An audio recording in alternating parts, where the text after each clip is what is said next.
Fernando Galarraga. A pesar de los intentos de invisibilizarla para señalar que estamos viviendo una situación verdaderamente trágica. Una propuesta colectiva para dejar nuestras individualidades prejuiciosas atrás. Se aprobó con unanimidad una ley que empieza a mejorar un poquito la situación de las familias y de las personas con discapacidad. Diseño universal. Viernes a las 14. Por Radio Caput. Radiocaput.com. Estás conectado. Estás en Caput. Nosotros, los otros. Un espacio de resistencia contra la discriminación, la xenofobia y la desigualdad.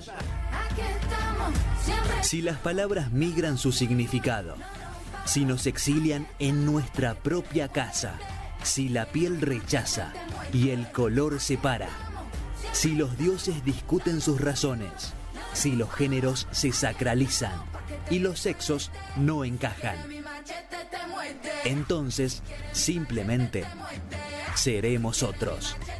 Nosotros, los otros. Conducen Larry Levy en Radio Caput. Falsos positivos, los periodistas asesinados, los desaparecidos, los narcogobiernos, todo lo que robaron. Una de las improntas del sello de este tiempo tan oscuro es sin dudas la ruptura del contrato social y la malversación de los términos originales sobre los que se basó ese acuerdo raigal, atávico. Se quebraron de alguna manera las tablas de la ley, de ese contrato de origen.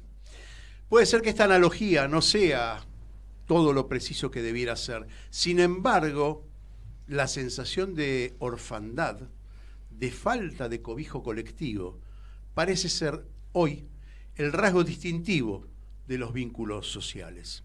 Claro que no es un fenómeno local. La percepción y los medios nos muestran que buena parte del mundo, no todo, vive con un grado importante de angustia constante, perpetua. ¿Exagero? Puede ser.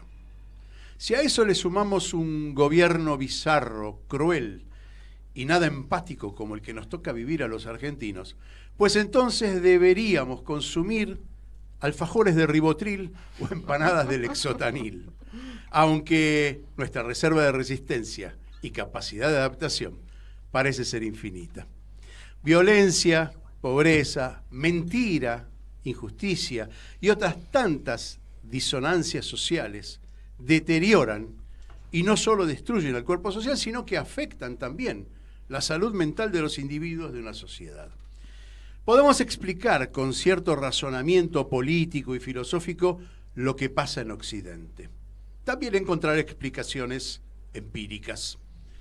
Más difícil es explicar la dinámica sociopolítica de nuestro país y las consecuencias a largo plazo por los daños ocasionados por gobiernos como el de Macri o Milei, entendiendo que reconstruir el tejido social implica un debate muy profundo. Hay que empezar al menos con las preguntas, con esas preguntas que generan ese debate sin pretender respuestas inmediatas.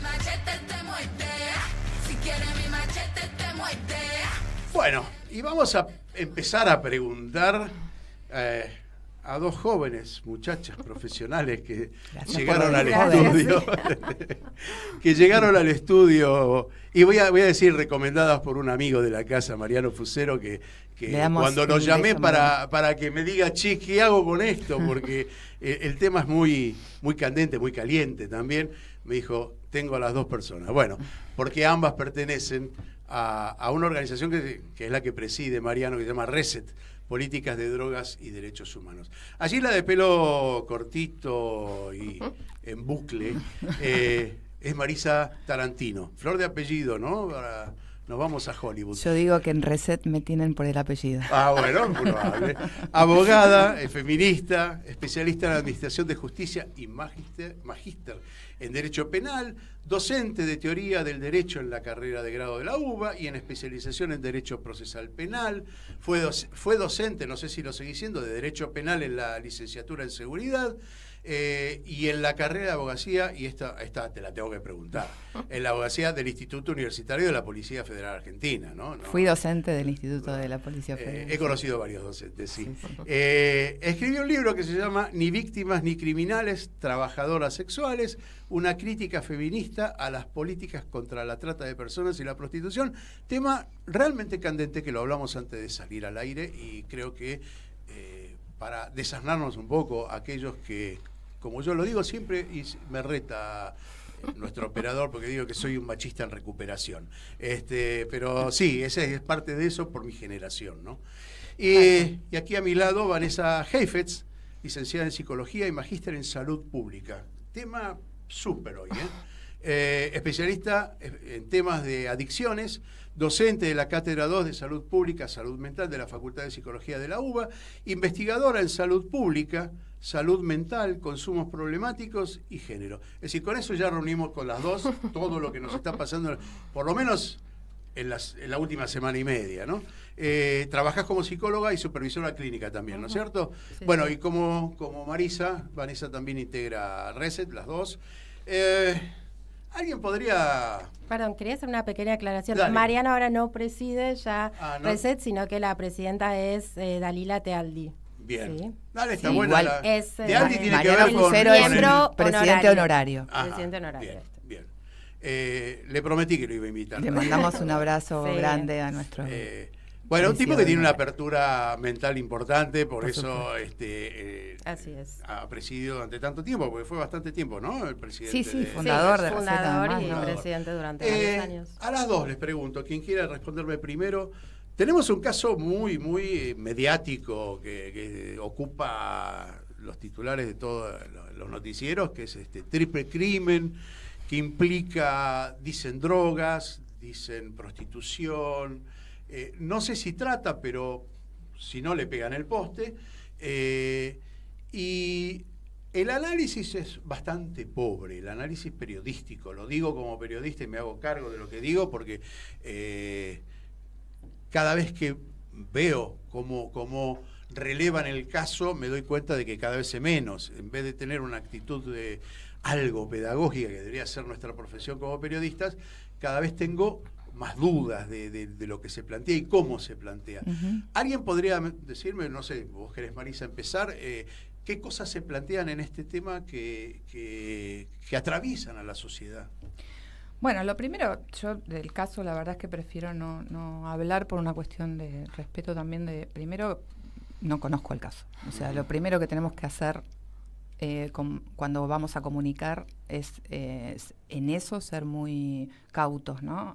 Cautas. Es bastante habitual que esto no ocurra, pero es muy importante que cuando hay una investigación judicial trabajemos con la información que existe y seamos muy cautos con lo que no sabemos. Sobre todo, además, para que las investigaciones puedan también hacer su camino. Y sobre todo para no alimentar tampoco una espectacularización de los casos que termina siendo... Hay un morbo muy particular. Muy de alimentar ese morbo que bueno, puede dar rating, pero también genera unas consecuencias que ahí sí que nos afectan un poco a todos, porque alimentan muchos mitos, muchos miedos, muchas desinformaciones, mucha estigmatización que hay alrededor de muchos de los temas que toca estos casos. Para empezar, decir que muchas veces se habla de estos casos como el problema de la droga, como si la droga fuese algo que necesariamente está vinculado con el delito. Y lo primero que desde Reset planteamos es las drogas están en nuestra vida y en nuestras culturas desde siempre. Desde siempre. Algunas con formato de medicina y otras con formato... Depende de qué estamos hablando, de qué sustancias estamos hablando. Todos de alguna manera estamos en contacto con... Mira, vos empezaste hablando justamente de hacernos un alfajor de clona. No, bueno, o sea, son cosas que... Sí, se me ocurrió como cosa muy Fíjate, particular. lo tenemos... Bueno, ya ya es parte de lo que nosotros en este mundo complejo a veces tenemos que consumir para poder estar un poco más tranquilos, para poder controlar las ansiedades, para poder dormir muchas veces, porque... tenemos una sobrecarga sensorial monumental y a veces no podemos lidiar con el cansancio del día y demás, a veces por cuestiones de regulación de nuestra química. Entonces es el médico el que está diciendo, bueno, acá hay que hacer una intervención farmacéutica para que te regularices, y a veces es una medicación que nada, lo tenemos muy naturalizado porque es parte de nuestra salud. Entonces las sustancias, el asunto es, ¿cuál es el asunto con la droga? Bueno, ¿quién controla las sustancias psicoactivas a las que nosotros accedemos, ¿no? Hay un mensaje político también, ahí no lo podemos dejar de reconocer, porque hay drogas que son mucho más perjudiciales. Hoy hablaba con mi hija que está estudiando medicina y me decía que en el escalafón de daños el alcohol es mucho más grave y adictivo que la cocaína. Por supuesto. No, con esto quiero decir que podamos consumir cocaína porque... hay un montón de otras sustancias que son muy nocivas o muy peligrosas y que sin embargo el tipo de intervención que tiene el Estado frente a la gestión de este tipo de sustancias es otra. Entonces ahí... Eso es lo primero que hay que, digamos, recordar, ¿no? Las sustancias existen, siempre tuvimos relación con las sustancias. ¿Qué industria controla? Y ahí tenemos la industria farmacéutica, tenemos la industria vitivinícola, tenemos la industria tabacalera, tenemos muchas industrias, tenemos la industria del delito. Esa es muy buena. Y la industria del delito no se maneja en términos muy disímiles en relación con lo que es el mercado o la lógica del mercado. Las formas de corrupción de todas tienen una particularidad y una similitud, digamos. Yo digo que hay, en las relaciones que se generan en los mercados y en los intercambios, hay corrupción. Vamos a encontrar en todo tipo, ¿no? O sea, empresas que corrompen a funcionarios para generar determinados beneficios, bueno, no es nuevo, eso existe. No hace falta que sea, ¿no? No hace falta que estén... Aparte hay otra particularidad en lo que estamos viviendo, que pongo el gobierno de Macri, que lo puse al principio, y el gobierno de Milei, que retiran al Estado. Entonces ya ahí quería ir. Ahí quería ir. Este es un punto importante. Nosotros podemos identificar que hay corrupción, podemos identificar que hay lavado de activos, podemos identificar que hay explotación de personas en estado de vulnerabilidad, si querés, en casi todas las industrias, si no en todas, ¿no? O sea, tenés personas que están... necesitando trabajo y que muchas veces son explotadas o que son sometidas a circunstancias o condiciones de trabajo que por ahí no son las mejores. ¿Cuál es la intervención del Estado? Es la diferencia. Si el Estado está presente para controlar el tipo de relaciones de empleador y empleado, para proteger los derechos de los trabajadores y tener un acceso a determinadas condiciones mínimas. Eso en tiempos normales, estamos hablando. Supongamos, ¿sí? ¿no? Pero si el Estado está para fiscalizar el estado en que están las sustancias que se van a poner en el mercado, si el Estado está para cobrar los impuestos o para hacer las retenciones que tengan que ver con la exportación de esas sustancias que se exportan o que se importan, si el Estado está, entonces ahí vemos cuál es la diferencia. ¿Qué pasa cuando el Estado no está o cuando el Estado está de otra forma? En la industria del delito el Estado está de otra forma. Hay una industria, hay una circulación de bienes, hay una circulación de sustancias, hay unos intercambios comerciales, hay intereses, hay evasión, hay lavado de activos, hay explotación de personas, hay vulnerabilidad, hay mafia.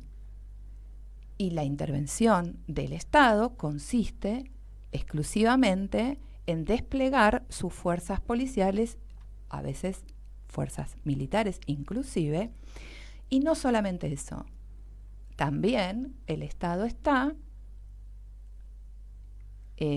organizando una serie de formas de intervención que requieren precisamente agrandar estructuras, inyectar de recursos y promover hagamos una carreras políticas en función de hagamos una pausita, ese tipo de porque lo que te intervenciones. tengo que preguntar después es el Poder Judicial. Pero déjame que le pregunte a Vanessa, que se ocupa de la salud mental de todos nosotros, digamos, ¿no?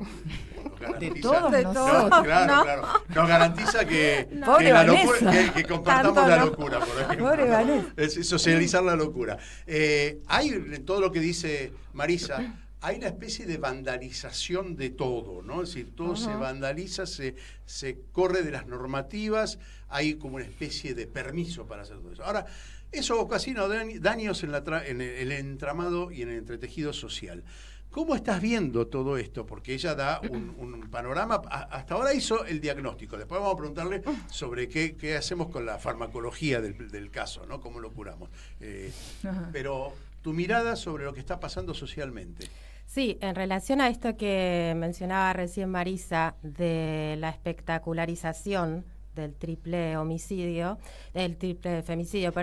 me parece que es importante señalar que eso produce una banalización de la noticia, o sea, que lo estén pasando constantemente en los medios de comunicación, pone como al mismo nivel, no sé, una noticia del mundo del espectáculo a esto, que esto sí es muy serio, es muy cruel.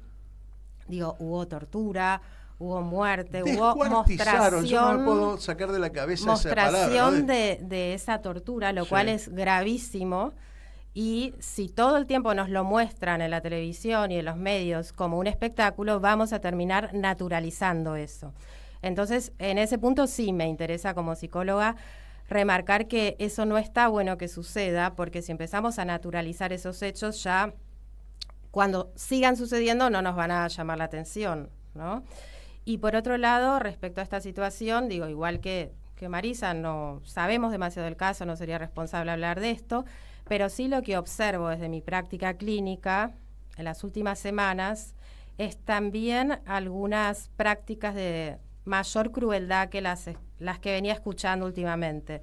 Por ejemplo, un paciente que debía dinero a un tranza de hacía 6 años y cuando volvió a comprar cocaína en la villa, lo agarraron entre varios, lo llevaron a un lugar que desconoce, lo torturaron, le cortaron las cejas, el pelo, le quemaron cigarrillos en la espalda, o sea, realmente tortura.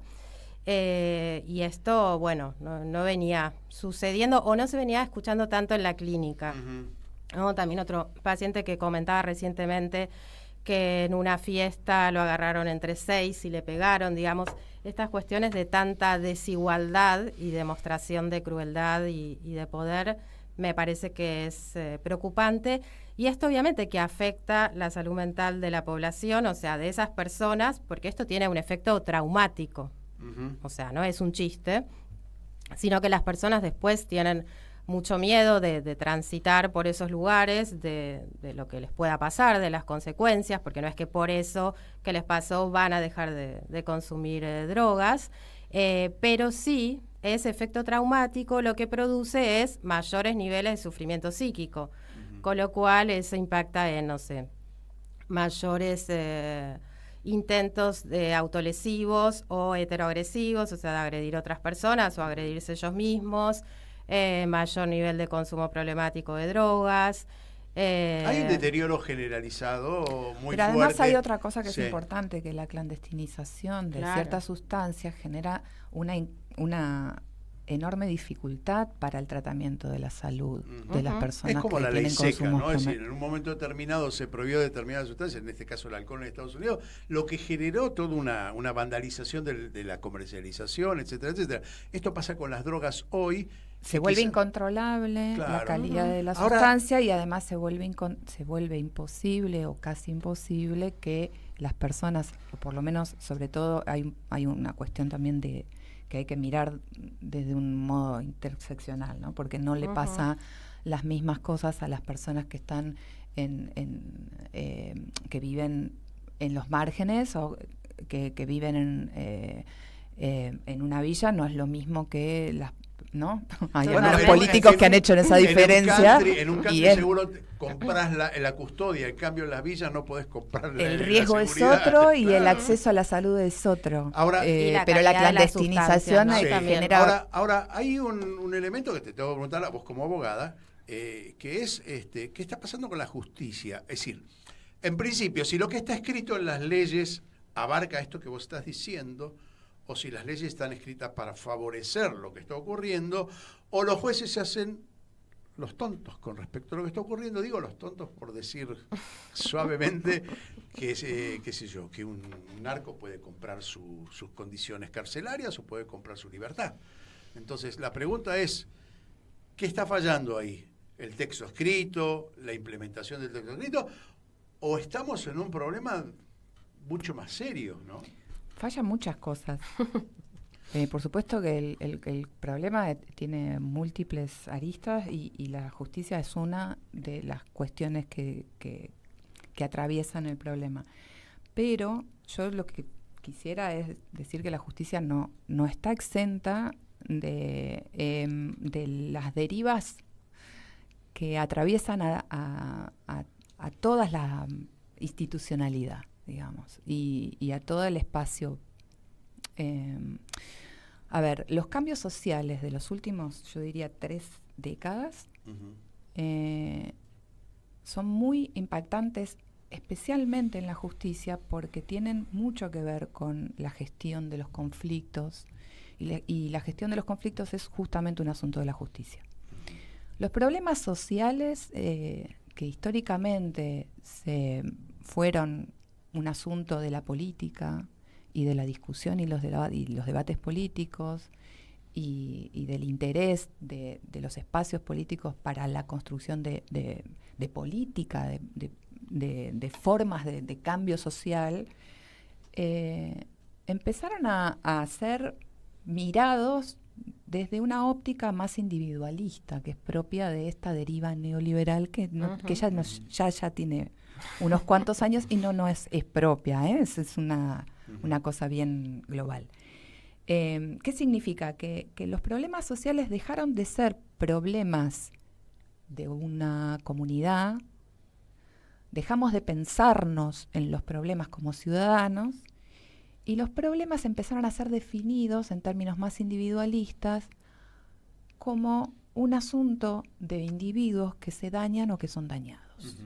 Entonces, en esa forma de definir los problemas como víctimas o como victimarios, siempre, en eso contribuye mucho el discurso espectacular de los medios que siempre plantean esas narrativas donde hay siempre hay un... Pero ahora hay una cuestión que hay que agregar. Los medios, es cierto, hace mucho que perdieron el norte con respecto a la explicación o al muestreo de lo que ocurre en la sociedad. Pero ahora tenemos un gobierno que tiene un discurso agresivo que de alguna manera habilita que esos medios también... Sí, claro. Totalmente. Pero digo que se instala en un momento también que no es casualidad ni tampoco viene del no viene de la nada. No viene de la nada. Lo que pasa es que tenemos una cuestión más bizarra en la Argentina, ¿no? Que en otros lados. No, estamos de acuerdo, pero hay unos cuantos bizarros por todo el mundo. Sí. Igual, lo que quiero decir con esto es que cuando nosotros empezamos a definir nuestros problemas sociales en términos tan individualistas, lo que estamos haciendo es construir esa mirada a la medida de la herramienta que vamos a aplicar.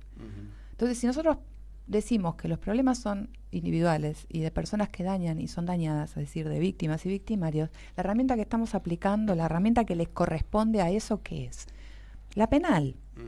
Por eso tenemos una inflación penal tan enorme. Por eso las personas piensan en la justicia y solo piensan en la justicia penal. No ven la justicia como una intermediación para sus conflictos en un ámbito que no involucre... La justicia es eso, es una mediación en un conflicto que claro, pero el conflicto siempre es el mismo. Hay un montón de instancias de la conflictividad que se resuelven antes de la justicia. Ahora, le preguntaría yo a Vanessa, atento a lo que vos estás diciendo, en cuanto se multiplica la reacción de la gente, la reacción de la piel, digamos, por llamarlo de alguna manera, es decir, la reacción inmediata con respecto al otro, a ese individualismo que ella apunta, que me parece perfecta la definición, digo, bueno, tiene un correlato en el comportamiento, lo vemos en la agresión que hay en la calle. Entonces vos como profesional de la salud mental, te pregunto,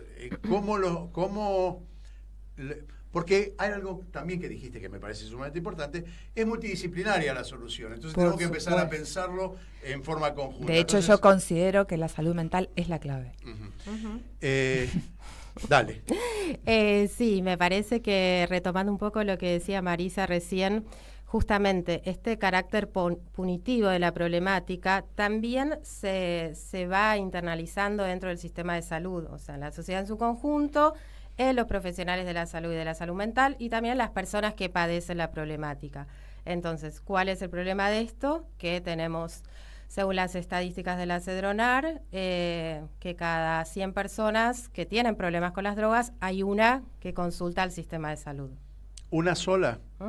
De Cada todos los 100. que consumen, digamos, yo agarro una población de 100 que consumen, que tienen, uno solo...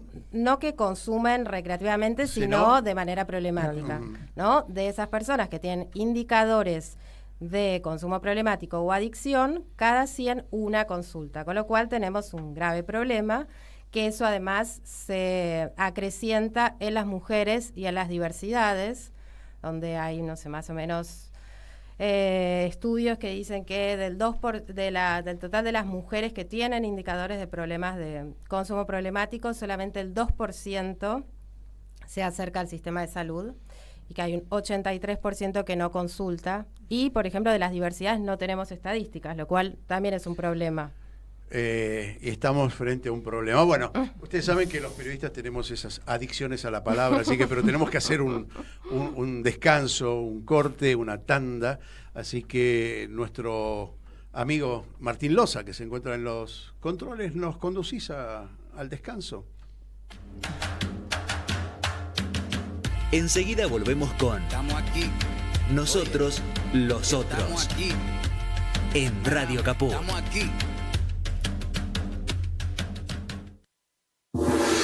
¿Querés arrancar la mañana bien informado? ¡Rompelo! Infosiberia, las noticias en tu celular. Manda tu mensaje de WhatsApp al 11 36 16 00 88 y recibilo gratis todas las mañanas. Sos la única que me haces feliz cuando nadie te dice la verdad. Infosiberia, las noticias en tu celular. Manda tu mensaje de WhatsApp al 11 36 16 00 88 y recibilo gratis todas las mañanas. La lupa mágica de la palabra, donde se nos asoman los de las teclas y nos proporcionan un pedazo ya. La lupa mágica de la palabra, con la conducción de Alejandro Gil, desde San Miguel de Tucumán. La lupa mágica de la palabra. La palu cájima de la bralapa. De lunes a viernes a las 12 de la noche. En Capó.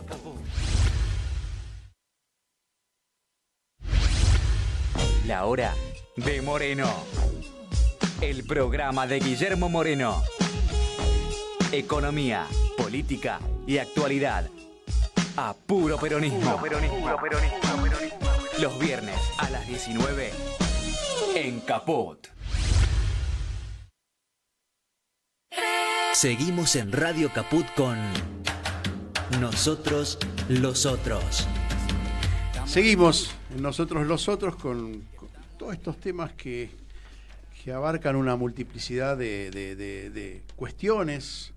Estamos con Marisa Tarantino, que es abogada, y con Vanessa Jeffet, que es psicóloga, pero ninguna de las dos, digamos, es exactamente la profesión en sí misma, sino una mirada más abarcativa de lo que estamos debatiendo.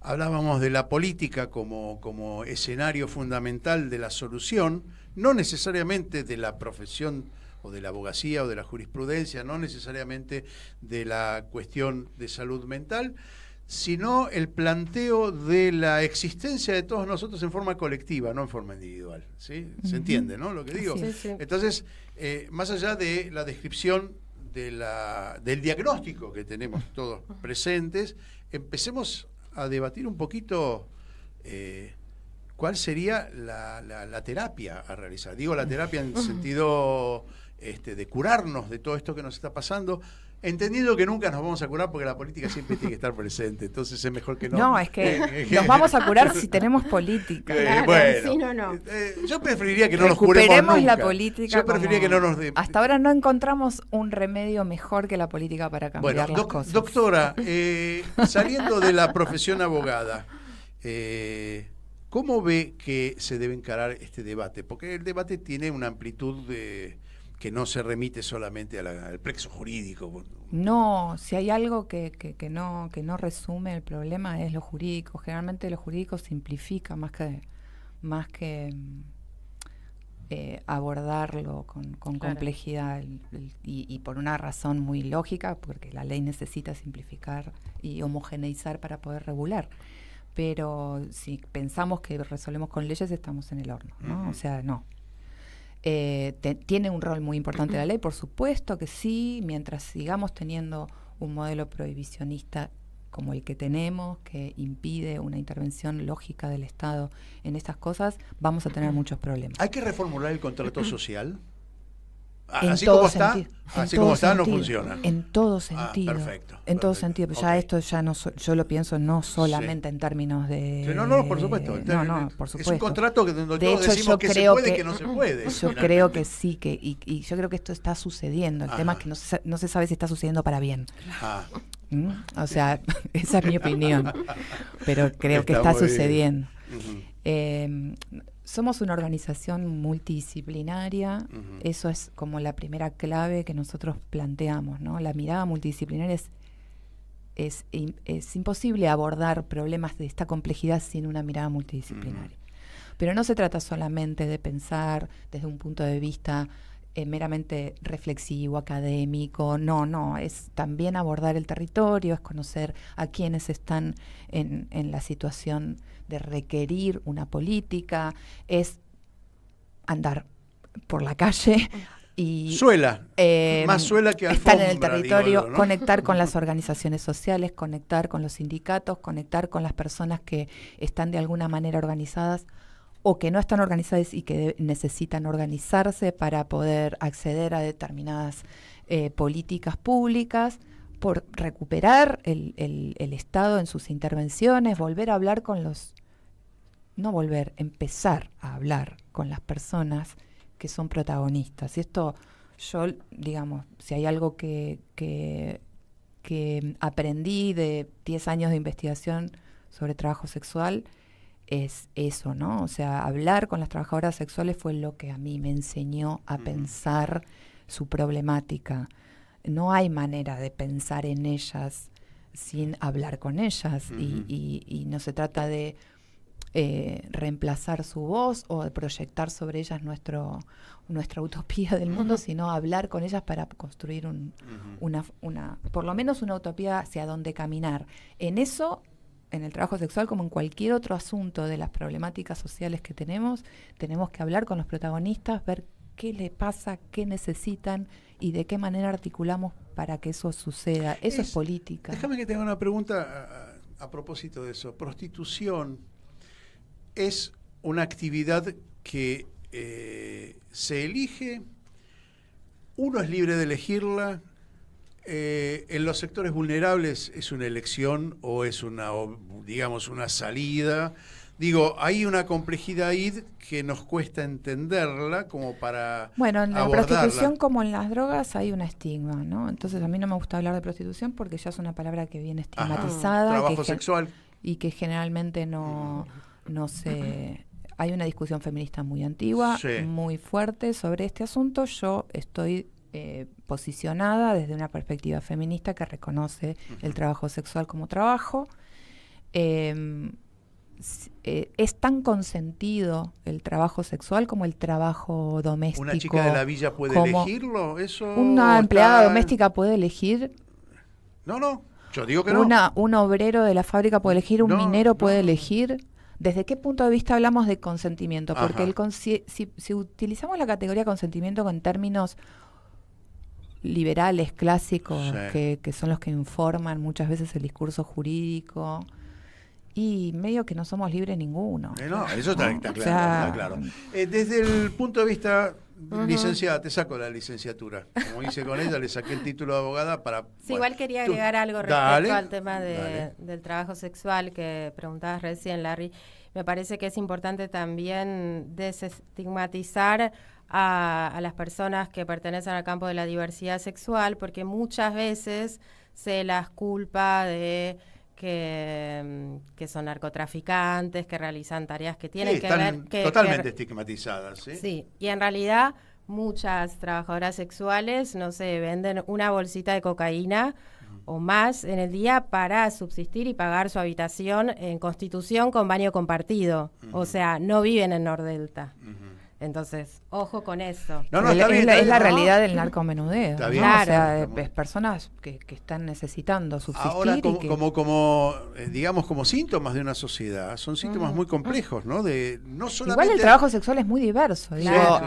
Nosotros Es pensamos enorme. en el trabajo sexual, o cuando se habla de prostitución, justamente prostitución está como estigmatizado porque hay como una especie de, digamos, de imagen muy estereotipada, ¿no?, de lo que es el trabajo sexual, pero a mí me gusta mucho hacer el ejercicio cuando doy clases de empezar a darles ejemplos a mis alumnos de actividades que sin nombrarlas como trabajo sexual y enseguida aparecen un montón de actividades que no tenemos identificadas como trabajo sexual que son trabajo sexual, no sé, baile erótico, el sexo virtual, el acompañamiento, ¿no?, de las escort o las personas que hacen acompañamiento sexual a personas con diversidad funcional. O sea, hay un montón de realidades en el trabajo sexual. El mundo del trabajo sexual, y está bueno que no se homogeneice.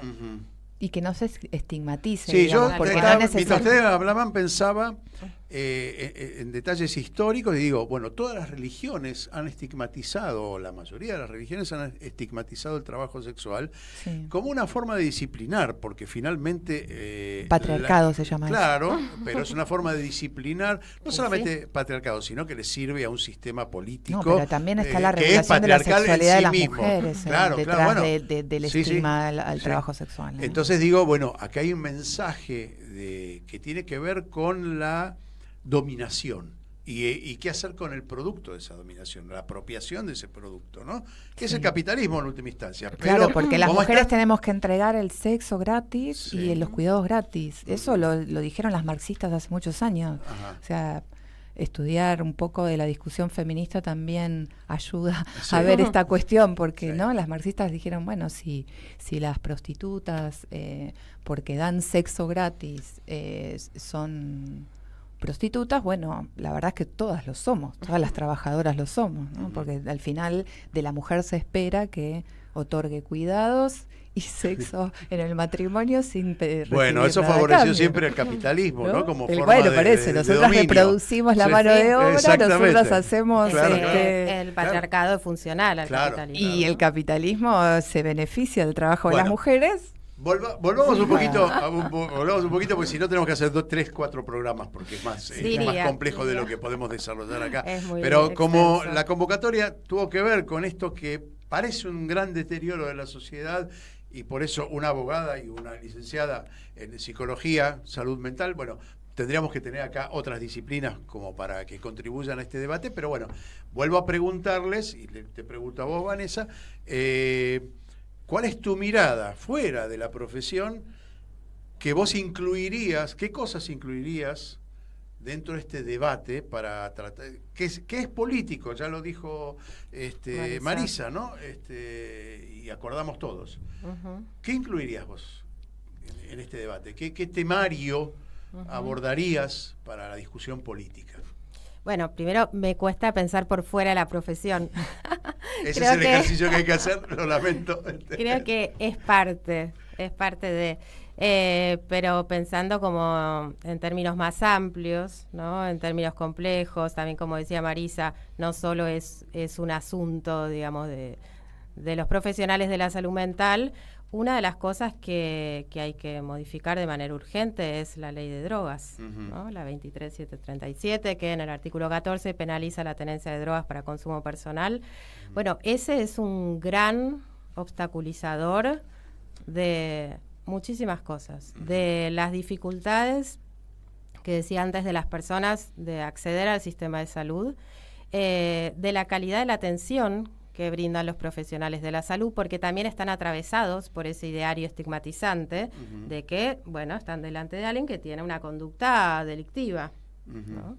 Y ahí, en la Argentina, creo que tenemos un gran problema, que es que por un lado tenemos esa ley de drogas, pero por el otro lado tenemos la Ley Nacional de Salud Mental, sancionada en el año 2010, que en el artículo 4 incluye a las personas con problemáticas de uso de drogas dentro del campo de la salud mental, y lo que se dice es tienen que ser atendidas como pacientes, ¿no? Y esto se hizo especialmente para luchar contra el estigma y para incluir contra hasta manicomialización. Eso. Sí, más que... Ahora, las dos han obviado un tema que me parece fundamental y les paso factura. A ver. Les paso factura. Estoy a punto de decir, a ver, antes que lo digas vos, a ver si estamos pensando lo mismo. Yo digo educación. Bueno, yo iba a decir cultura. Bueno, pero ¿sabés qué? Puntualizar la educación, porque la cultura... Puntualizan la educación, pero la cultura es un poquito más amplia que la educación y la incluye. Pero me parece que, claro que la incluye, pero la cultura también incluye a la política, incluye también a la salud. Digo, es más amplio. La política pero ampliamente abarca todo. A mí me gustaría que una palabra sobre educación de ustedes me parece importante. Sobre educación, sin duda, o sea, y no solamente la educación universitaria, o sea... No, empecemos desde el jardín de infantes, por favor. Empecemos de casa también. Sí. Pero, digo, en todas las instancias de la educación y en todas las instancias de la cultura, porque me parece que cuando hablamos de comunicación también estamos hablando de esto, ¿no? O sea, hay una responsabilidad de los comunicadores, hay una responsabilidad de quienes hacemos algo en la cultura, de qué tipo de mensaje damos y cómo ocupamos el espacio que ocupamos cuando hablamos en un espacio cultural.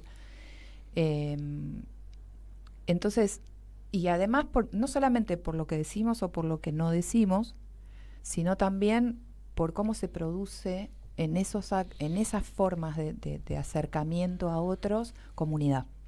Entonces, yo creo mucho en el arte y en la cultura como una forma de construir lazo, y ahí es donde... Eso lo iba a dejar para el final, lo voy a dejar para el final. Ahí es donde también me parece que tenemos que militar en esos espacios también, y con esos lenguajes, porque lo que tenemos que también es cambiar el lenguaje. En tu caso, la educación... En cuanto a la educación, lo que se me viene a la cabeza ahora es... el problema que tenemos en la formación, por lo menos de los y las psicólogas, de justamente formarnos en el paradigma de la ley de salud mental, en el paradigma de la salud mental comunitaria, porque esa falta de formación hace que cuando uno tiene un paciente delante, justamente no lo atienda con la perspectiva de derechos que nosotros sostenemos, sino que el estigma tiñe su intervención y muchas veces es iatrogénica, ¿no? A veces pasa que, no sé, llega un paciente a la guardia pidiendo medicación y el profesional que lo atiende dice, bueno, quiere medicación para drogarse porque todos los adictos son iguales, piden medicación. Y ahí uno podría decir, bueno, tal vez sí, pero tal vez no.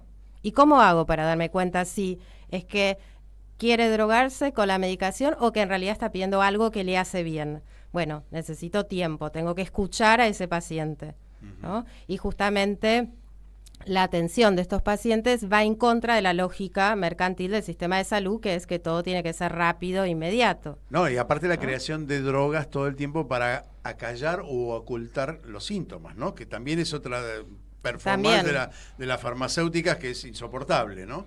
Totalmente. Entonces, porque en tenés ese que ser sentido, productivo, porque tenés que... Sí, claro. Saquemos el síntoma rápido para que siga produciendo. Esa es la intención. Claro. Y bueno, en esta problemática creo que hay que bancarse justamente la dificultad y que no sea el estigma lo que enseguida, digamos, de alguna manera determina cuál va a ser la intervención terapéutica, que muchas veces no es terapéutica, sino que es iatrogénica. Y que, bueno, estas personas, digo, puede pasar también en sectores medios y altos que no conocen sus derechos, que no conocen las leyes y que tienen tratamientos de muy mala calidad o que se vulneran sus derechos en la atención, pero imaginemos esto, que con las personas pobres pasa muchísimo más. Hay un tema que me preocupa y les pregunto a los profesionales que no están imbuidos en eso. Por acá, por estos micrófonos, suelen pasar también políticos. Y hablo siempre de la desconexión que hay en este momento, por lo menos yo lo siento así, creo que se visualiza, la desconexión entre los políticos y las bases que tendrían que votar esos políticos, ¿no? El único contacto que hay de los políticos con las bases es a través de los medios, no es con un mensaje, no es cuerpo a cuerpo, lo que vos decías antes, de caminar, de gastar suela, yo lo había bautizado como menos alfombra y más suela, o más barro. ¿Y cómo ven ustedes esa desconexión? En tu caso como profesional, en tu caso también como profesional, ¿ustedes qué perciben de esta desconexión? Si es que coinciden con la definición de estar desconectados, ¿no? No sé si como profesional, como por ahí como persona que habita este mundo con algún interés en el otro, me pasa que creo que hay un cambio social muy enorme con las formas de intercambio, el lenguaje que tiene determinada cantidad de población, sobre todo la más joven, con las redes, con las plataformas, o sea, hay algo que sucedió muy brutal, ¿no? Con las formas de intercambio social y post pandemia. Creo que los efectos de la pandemia todavía no los estamos dimensionando bien, que hace que estemos todos desorientados, sobre todo una generación muy analógica como la nuestra, que ¿no? Los más 50, que son quizás los más experimentados en la política, tienen una desconexión con las formas en que un sentimiento de orfandad, yo lo dije al principio, ¿no? Y se quedan por ahí, nos quedamos un poco nostalgiosos por las formas que antes teníamos de entender el mundo y de dialogar con el mundo, que bueno, cambió. Y me parece que el desafío es ver cómo por ahí enseñamos de las bondades de estar en el mundo real, pisando la tierra, y tenemos la humildad de aprender, claro, que nos trae esa... Bueno, los que tenemos hijos nos pasan esas cosas. Sí, sobre todo los que tenemos hijos adolescentes podemos dar cuenta un poquito de eso, ¿no? Porque tampoco es cuestión de... A mí no me gusta mucho esto de demonizar las juventudes que están... Como esta cosa que... Me parece que están pasando cosas en la juventud súper interesantes, tenemos que ser capaces también de movernos de nuestro lugar... confortable para entender de qué están hablando, por qué están hablando de esto, ¿no? Que, bueno, llegó la tecnología para quedarse, el futuro llegó, dijo Lynn. Puede tener efectos sumamente positivos la tecnología. Tenemos que ver qué hacemos con eso, porque ya llegó y tenemos que ver cómo lo hacemos. Si nos quedamos en esa desconexión, no vamos a cambiar nada.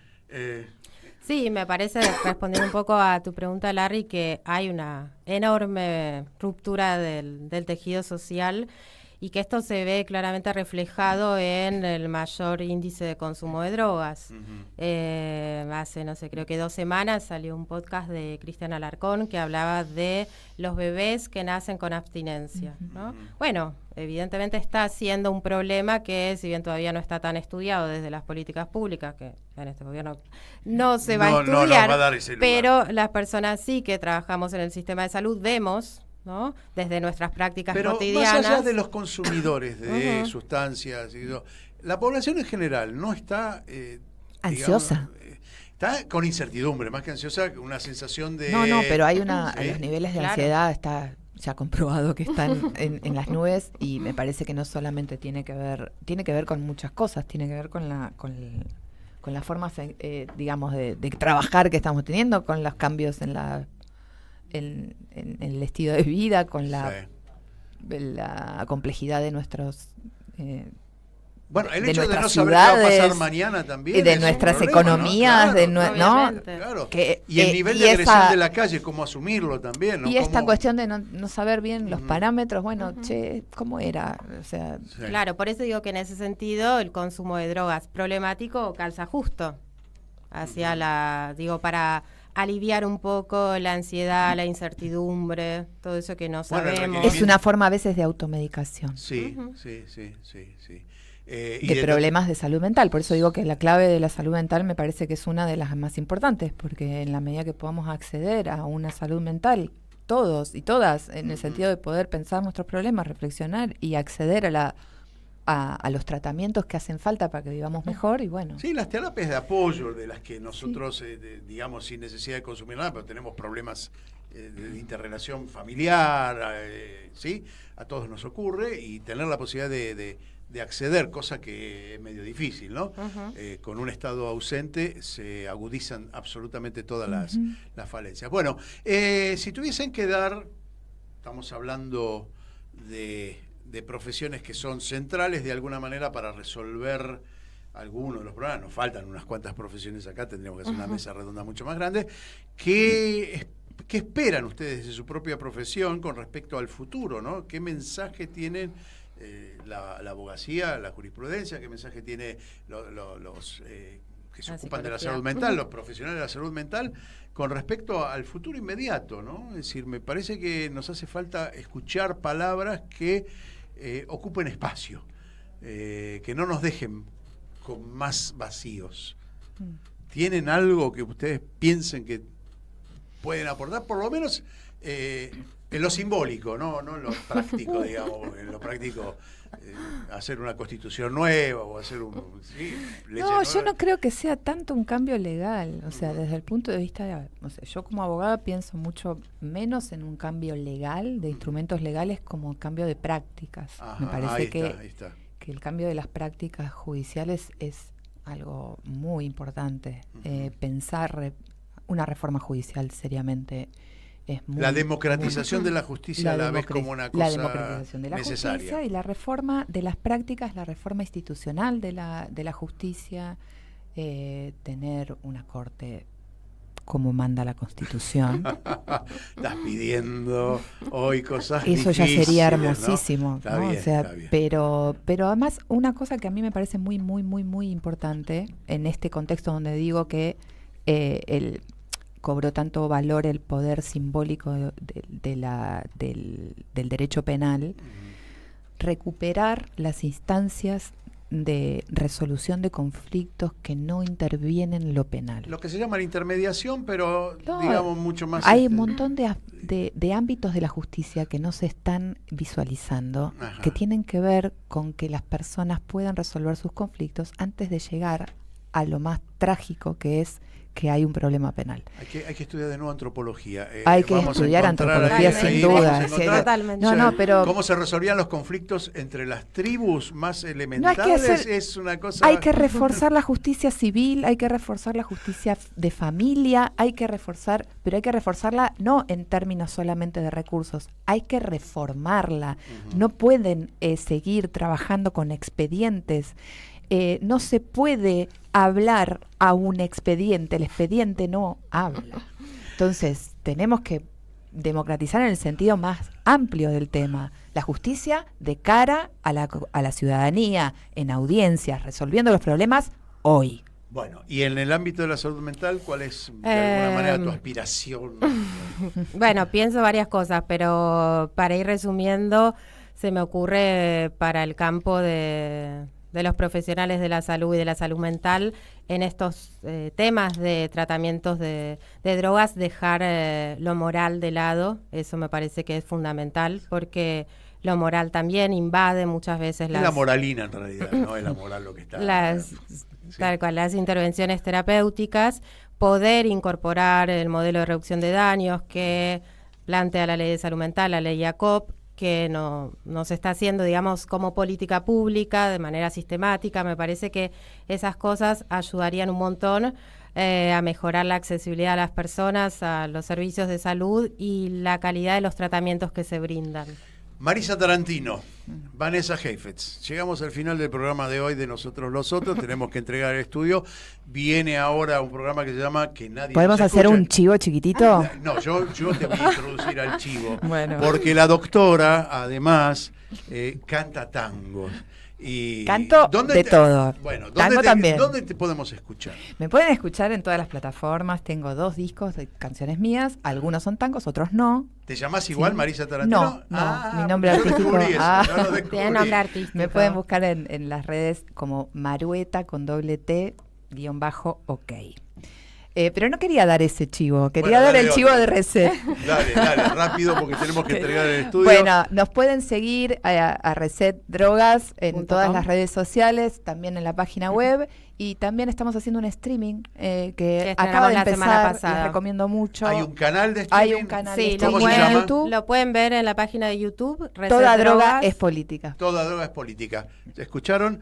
Nos encontramos la semana que viene con más Nosotros los Otros. Gracias por haber estado aquí. Muchas gracias por la invitación. Gracias, Martín. Hasta la próxima.